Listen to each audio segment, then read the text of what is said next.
Welcome in to the Browns Report, everybody. I'm your host, Joey O'Donoghue, and we have a major Quinshon Judkins update on Wednesday about his status and why he's not at practice. We'll talk about what it means for Cleveland, what it means for his status on Sunday, and everything you need to know. Make sure you are subscribed so you know the report as it comes out. First, Ian Rappaport tweeted out, the plan for Quinshon Judkins to practice tomorrow and Friday, and they'll determine his availability for Sunday at that point.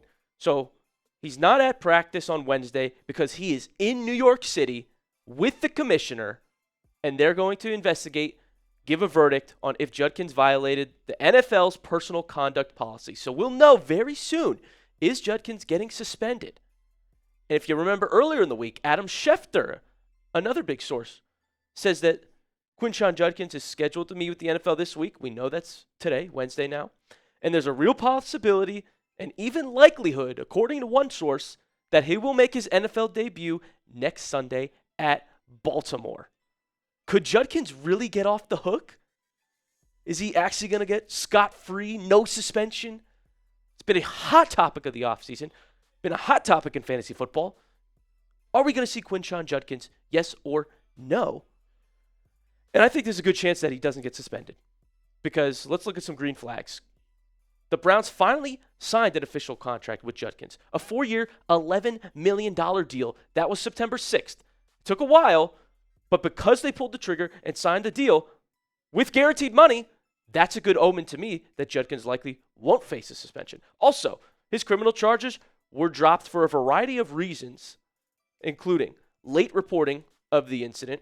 This is according to the state attorney office. There was no video of the incident, and they said that both accounts by the alleged victim and the defendant could have explained injuries that showed up later in pictures. So a lot went in there, and then as I just showed you, Judkins can reportedly practice tomorrow and Friday. These are all positive signs that he should be good to go. I think we're going to see him. If it's not week 2, then I think it's likely because he couldn't get up to speed fast enough. Because, I mean, he hasn't been practicing. You know, he's going to be a little bit out of conditioning. They're going to have to ramp him up quickly to go week 2. But I think he'll be good to go. And if not, then it'll at least be week 3. Like, it's Judkins season in Cleveland. And pair him with Dylan Sampson. That's going to be an electric mix. Sampson was the lead back for the Browns against the Bengals. Started the game. Led the team in carries, led the team in rushing yards, also led the team in catches. Can you believe that? 8 catches on 8 targets. 8 for 8, baby. Sampson looked great in open field. A lot of the times he got catches, it was Flacco slinging it out to Sampson, and Sampson did the work. He's shifty. He took yards after the catch. I liked what I saw from the running back out of Tennessee a lot. Pair him with Quinshon Judkins. My goodness, Browns fans. It's going to be electric. He's powerful. He's difficult to tackle. They complement each other beautifully because Judkins is a strong back, but he still has some burst. And Sampson will be the receiving back, probably more of a third down back, you could argue. You pair those two together, a strong, fast Judkins and a shifty, elusive Dylan Sampson. That screams electricity to me. Get hyped about the new running back duo in Cleveland, folks. You know Cleveland has had some good running back duos. Shout out Nick Chubb and Kareem Hunt. Also, I think this is now going to be the Browns' way of weeding out Jerome Ford. It's been a talk of Browns faithful as of late, if you're keeping up. And I think Ford's just kind of lost a bit of a step. And he's not as much of a spark as he once was. He's not as much of a spark as I saw from Sampson, as I'm going to see from Quinshon Judkins. You drafted 2 rookie running backs, relatively high. Let's see both of them this season. I think we will. Ford's going to make his way down the depth chart and potentially even get cut or traded. We'll be the first to tell you about it if that's the case. So get hyped up. I want to know, do you want to see Quinshon Judkins play in week 2? Are you like, let's go, get him out there, get him acclimated. Type Y for yes, type N for no in the chat right now.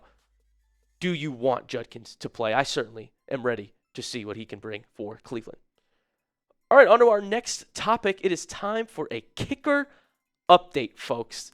The moment you have been waiting for. Stefanski gave it to us. But before we get into that, I'm going to tell you about our sponsor on today's video. This episode is brought to you by PrizePicks. You and I make decisions every day, but on PrizePicks, being right can get you paid. Don't miss any of the excitement this season on PrizePicks, where it's good to be right. Honestly, I'm just so ready for football to be back on Sundays. All is right with the world, and I'm big into daily fantasy with PrizePicks. I'm obsessed with it because it makes all the games more entertaining. And before the Browns play, I lock in on all my players in my lineup and their player projections. PrizePicks is simple to play. Just pick more or less on 2 to 6 player stat projections. If you get your picks right, you could cash in.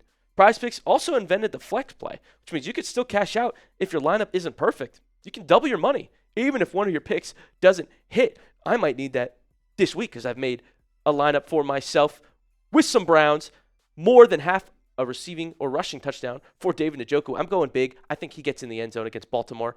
Also, more than 65.5 receiving yards for Judy. He was the Browns' leading receiver. I expect him to get loose against the Ravens secondary, just like the Bills did. And finally, PrizePicks giving us an awesome deal.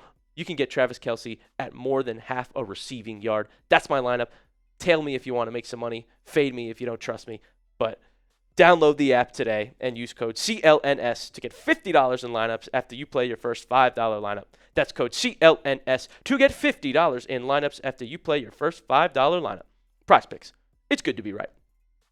Okay, here's the update from Kevin Stefanski. Asked about if Andre Szmyt will start for Cleveland. He will, yeah. You know, young player, will only get better. I mean, I hope you're right, Stefanski. He says, obviously he wants to come through in those moments. We expect him to come through in those moments. But just like any player on a roster, will continue to get better. So Schmidt's going to be the starter. And please do not mess it up again. We had the Bengals game in our hands. It was given to us on a platter. An offensive Joe Burrow and Jamar Chase had 0 points in the fourth quarter. They had 7 yards in the second half. And one missed kick with 2 minutes and 20 seconds to go. Blew it. Now, there were other factors in the game. It's not all on Szmyt. Receivers dropped passes. There were 2 turnovers, partly on Flacco, partly on Judy, mostly on Tillman on his pick, unfortunately.